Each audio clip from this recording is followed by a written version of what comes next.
దేవునికి మొరపెట్టి మరలా మనము దేవుని యొద్దకు రావాలనేది దేవుడు మనకు ఈ సమయాన్ని దేవుడు మనకి ఇచ్చినాడు కనుక అందరు బట్టి మనం దేవుని దగ్గరికి రావాలి. దేవుని దగ్గరికి రావాలంటే మన జీవితాన్ని సరి చేసుకొని చక్కపరుచుకొని 2025లో మనం ఎక్కడ దేవునికి అవిధేయత చూపినామో, తర్వాత ఆయన వాక్యము చదివే విషయంలో చాలాసార్లు మనం భోజనం చేస్తాం, కానీ వాక్యం చదివే విషయంలో ఎంతవరకు అన్నమాట.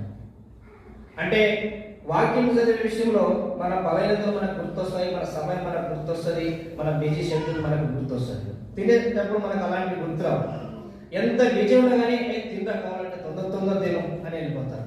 సరే, తినడానికి టైం లేకపోతే క్యారియర్ తీసుకొని పోతారు. చూసారా?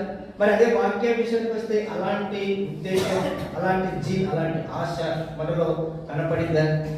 ఈ యొక్క 2025 సంవత్సరంలో కనపడకుండా ఇప్పుడే ప్రభు సన్నిధిలో ఒప్పుకొని ఒక తీర్మానంతో మనము దేవునికి దగ్గర కావాలని మనం ఈ యొక్క రాత్రి సమయంలో దేవుడు మనకు తెలియజేస్తున్నాడు.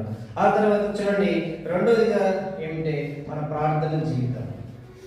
చాలా మంది పాటలు పాడడానికి ఇష్టపడతారు, వాక్యం చెప్పడానికి ఇష్టపడతారు, వాయించడానికి ఇష్టపడతారు.